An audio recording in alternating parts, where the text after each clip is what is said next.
Now, of course, there has been a huge machloket between Gdolei Israel over the last 70 plus years about the Holocaust. Whether the Holocaust was Maasei Hashem or Maasei Satan. Why is that? As we said, where was God during the Holocaust? He's the one that did it. He's the one that does everything. But the question is, was this a decree on our bodies or on our souls?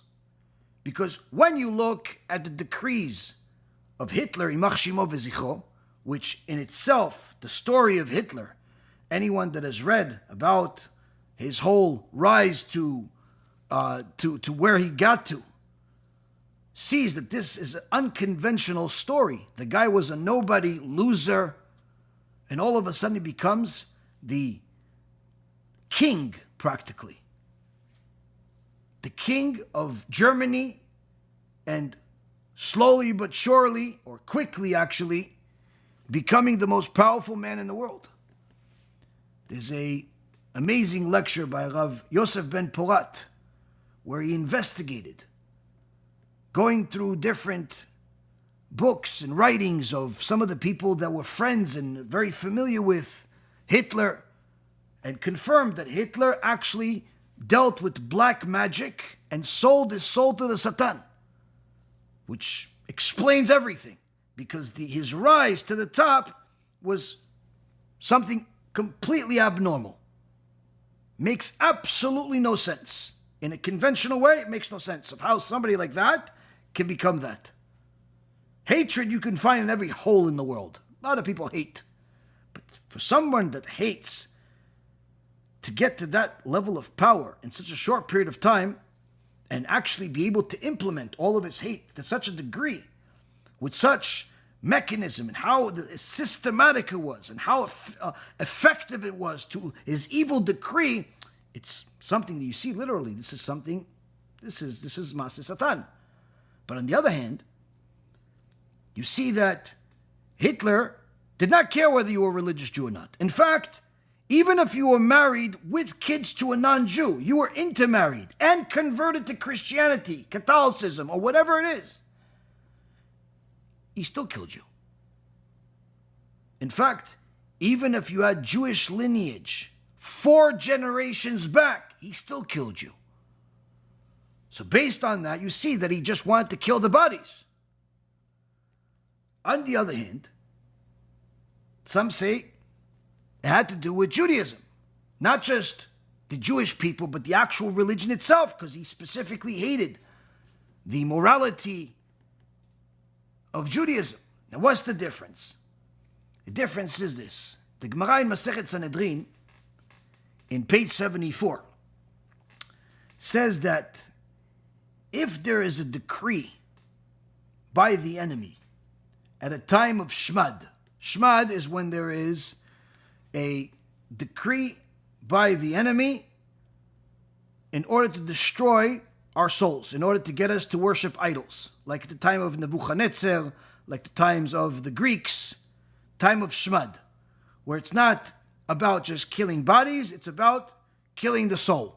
It's about getting us to abandon God. That's Shat Shmad.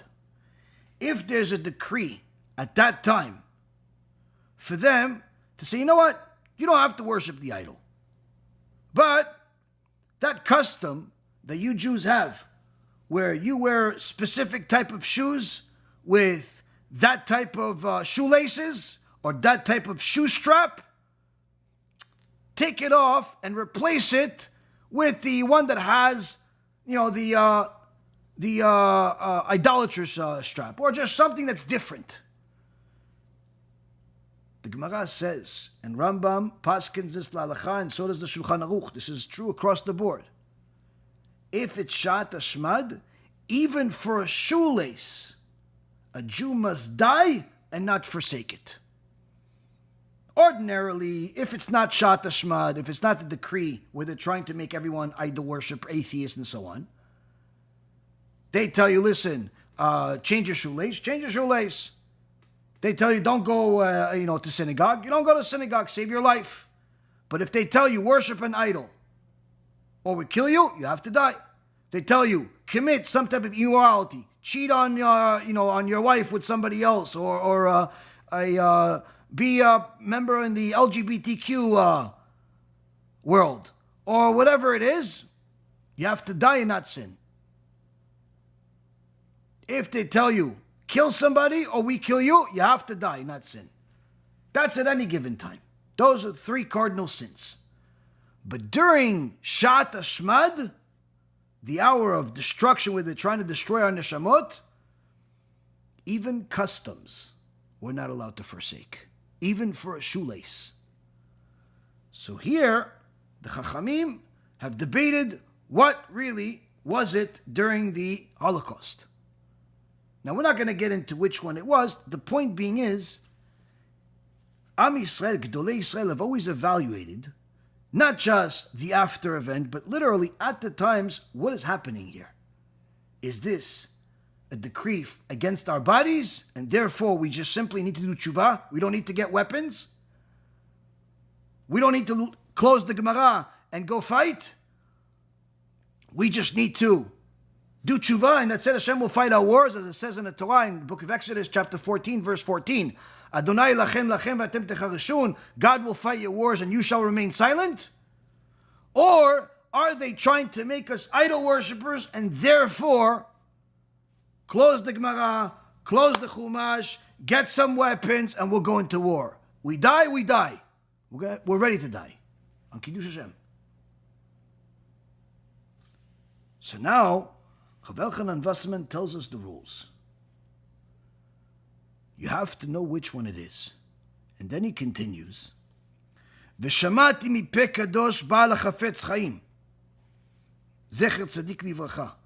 And I heard from the holy mouth of the Chafetz Chaim. That was his teacher. That was his Rav Muvak, who said as follows.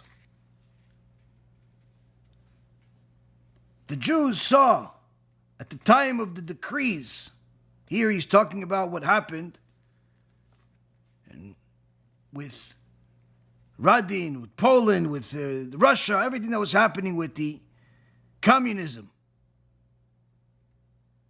He says, the Jews saw at the times of the decrees against the Jews, from the beginning, that it was clear that the Jews had to go out and go fight a war and sacrifice their life.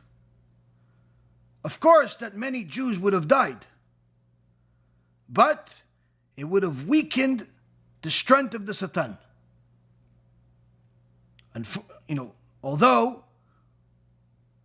this was the case, unfortunately, we could not find the people to lead this whole thing, to get people to sacrifice their life and fight a war. And because of that, the Yevsektia got stronger. Who is the Yevsektia? As I told you in the past, Yevsektia were Amalek, born into Jewish families. Yevsektia were the enemies of the Jews, much worse than the Gentiles were. These Reshaim in Russia would do everything they possibly could to destroy Judaism from the face of the earth, to destroy any connection to Hashem. They would arrest people, send them to Siberia to die if they simply found out that they own a siddur. If they found somebody that's learning Torah, death penalty, arrested, jail, literally torture and tormenting, killed rabbis, killed regular average people, anyone and everyone they possibly saw or found out, or even there was a rumor about, that they were still connected to God, the Yevsektia turned them into enemy number one, reporting to on them to the government. And the Chafetz Chaim says, right when the decrees came, at that time where Yevsexia was pretty much just starting out. They didn't have much power. But we already saw that there's decrees against us. We knew that these were decrees to make us abandon God, because what was it? It was become a communist, become an atheist. We knew that the only way to fight it was an actual war. But we didn't have an army. We didn't have a way to fight a war. And as a result of that, the Maasei Satan, the hand of the Satan, got even stronger, and the Yevsexia got even stronger, causing more damage for the next several decades.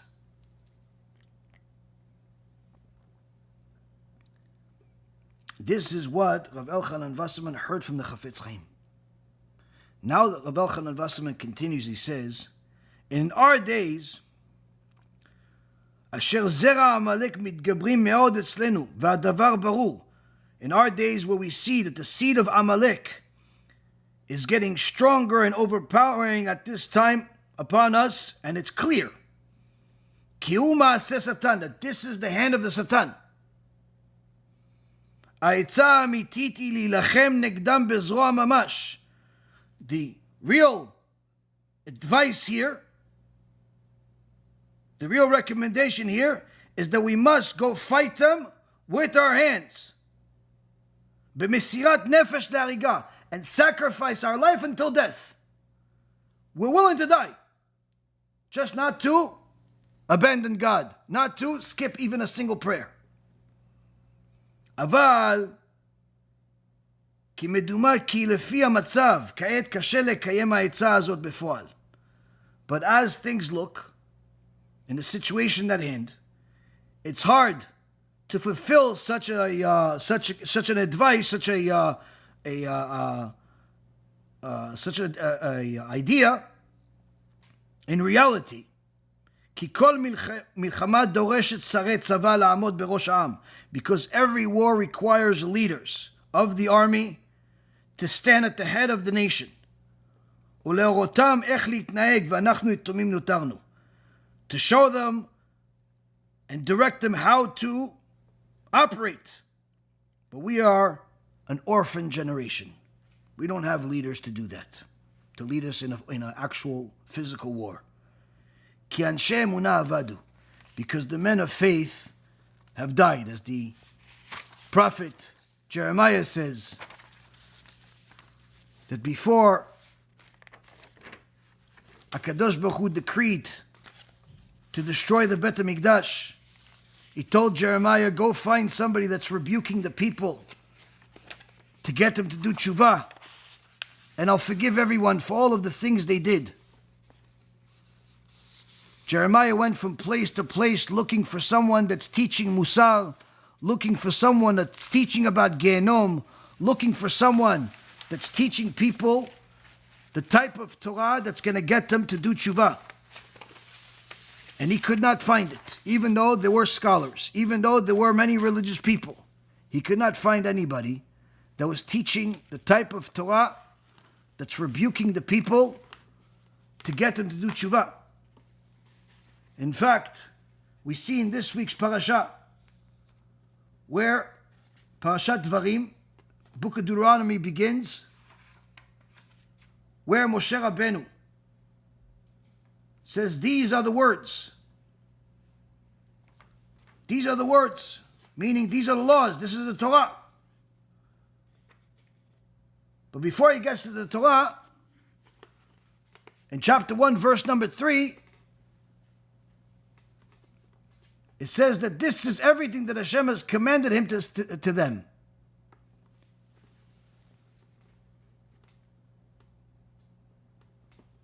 And Rashi says on that pasuk,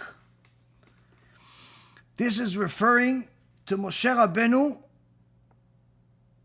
being commanded by God to, before you teach them the laws of the Torah, rebuke them first about all of the sins they made, all the mistakes they made, whether it's the golden calf, the spies, that said Lashon Hara about Hashem and about the land of Israel, or it's the complaining about the man, or it's all types of sins they made against God. Go rebuke them about all of that. Remind them that they made all these mistakes. And then in verse number 5, it says, Moshe began explaining the teachings of the Torah. Meaning that if you want to help Am Yisrael, before you teach them the laws, before you teach them Chassidut, before you teach them all of the wonderful halachot of how to keep Shabbat and how to keep family purity and how to do everything it is that you need to do as a Jew, first, rebuke them about the way that they have been behaving and how they've betrayed God. Make them realize these mitzvot are not suggestions, they're obligations. And in fact, the fact that you haven't done them puts you in jeopardy of losing this world and the next. Teaching Torah is not something that you do to somebody that's not a Talmid Agun, that's not a person that is unfair, where they want to learn the Torah, they want to learn the laws, but they want to continue being intermarried. They want to continue eating non-kosher. They want to continue going to nightclubs. They want to continue going to mixed gyms and mixed parties. They want to continue living a secular life, but they'll learn Torah. Person like that, you're not helping them by teaching them Torah. Somebody like that, you have to teach them Mussar. Until they realize they have to change their behavior, there's no point of teaching them laws.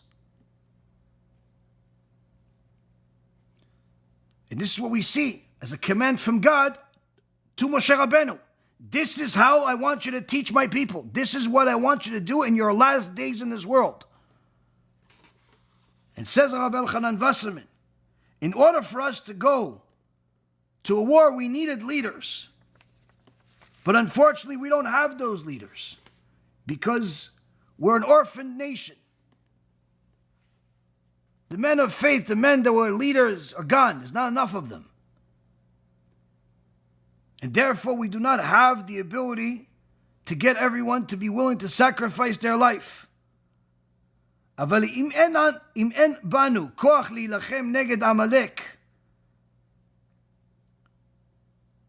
ושותפיו באופן ישר, אפשר לנו לנהל את המלחמה בעקיפין, וגם בזה אנו צריכים להקשיב לעצת התורה באיזה אופן ללחום. But even if we do not have within our powers to fight against Amalek and his partners in the proper way, which is go to actual war, despite all of that, we can and we must fight a war through different ways. And for that, we must listen to the opinion of the Torah of how to fight. See here, Rabotai, we see that in the wars that Am Yisrael has been in the wars that we are in, the Torah has clear instructions of how to fight each and every single war. But if a person does not value the Torah, does not value Da'at Torah, they may keep Shabbat, they may keep kosher, they may wear a kippah, kisurosh, go to synagogue, be part of some community chesed projects, donate. But as soon as they hear one of Gedolei Israel, regardless of whether it's their rabbi or not, say something that's contrary to their predisposition, contrary to their belief about Corona, or about the war, or about the hostages, or about the army and all the evil decree of trying to draft all the Torah scholars. The moment they hear that Gedolei Israel have stated something that's opposite of theirs, they nullify it, disrespect it, disregard it, as if it was not said, and in fact, as if the enemy said it. The same happens when it comes to going to the Har HaBayit. Gedolei Israel, Gdolei Yisrael for the last couple of 100 years have concluded you're not allowed to go to Har HaBayit.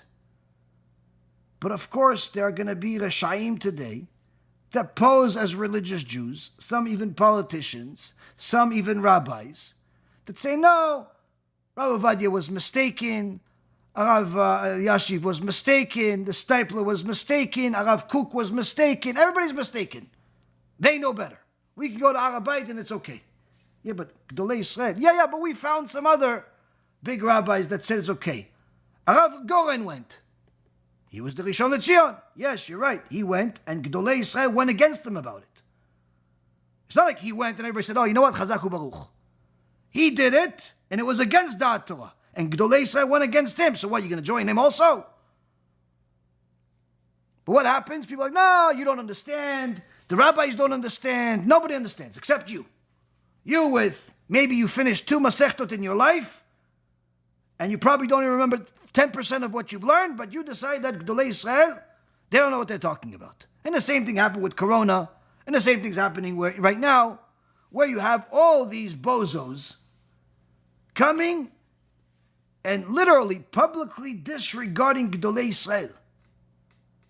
Publicly disregarding Gdolei Yisrael, and people hold them up to be as if they're heroes.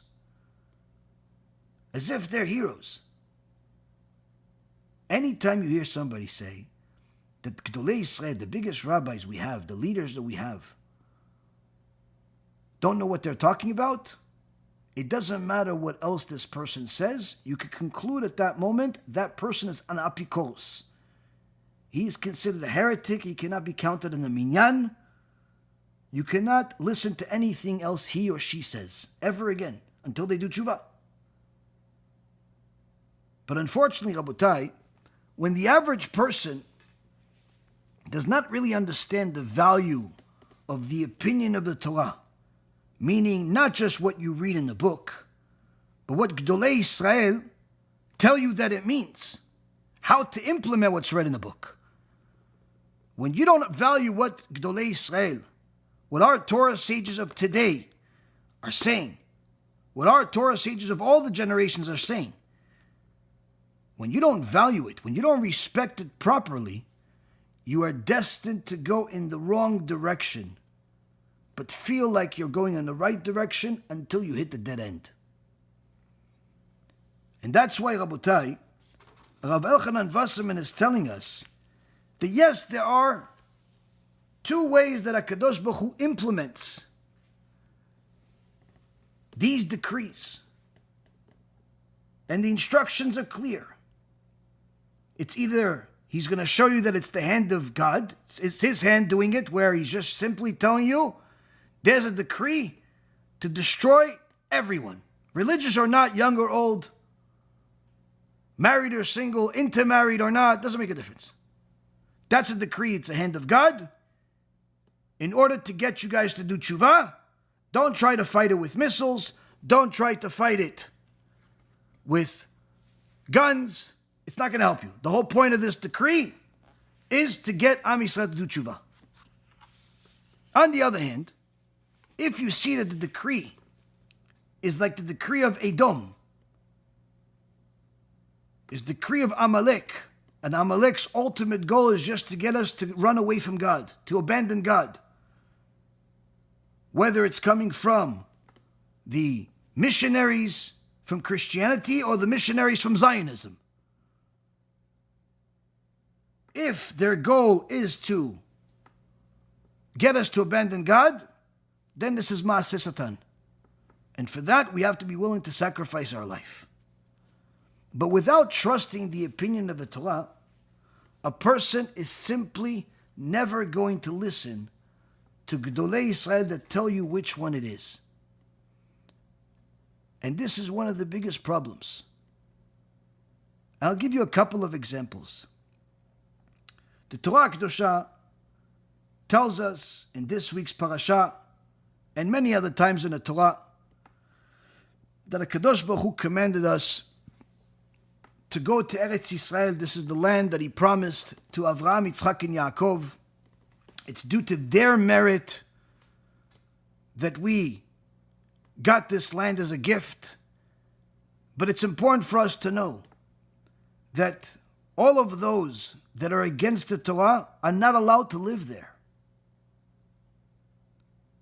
And Hashem specifically says in the Torah, if you let them live there, whatever I wanted to do to them, I'll do to you. Meaning, I wanted to hurt them, destroy them, eliminate them, I'm going to hurt you. I'm going to use them to be terrorists, to cause all types of turmoil.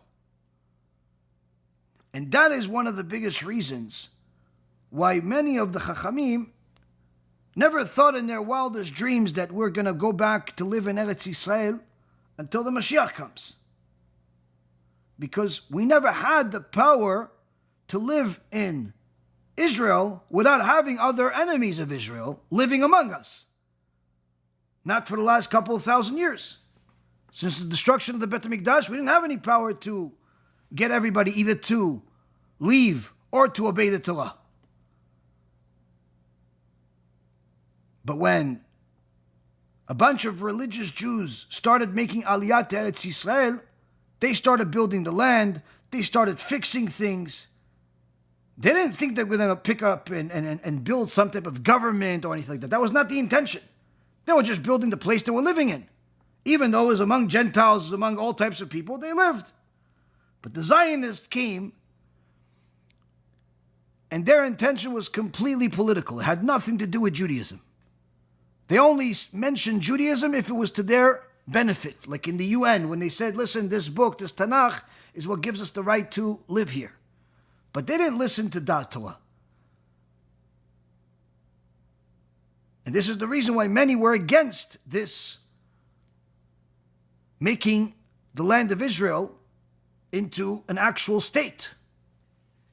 We know the land, this is ours, but there's no need to make it a state. But they made it, and they went, and they did whatever they had to do to get that done, even if that meant sacrificing millions of Jews in the Holocaust intentionally. They did it.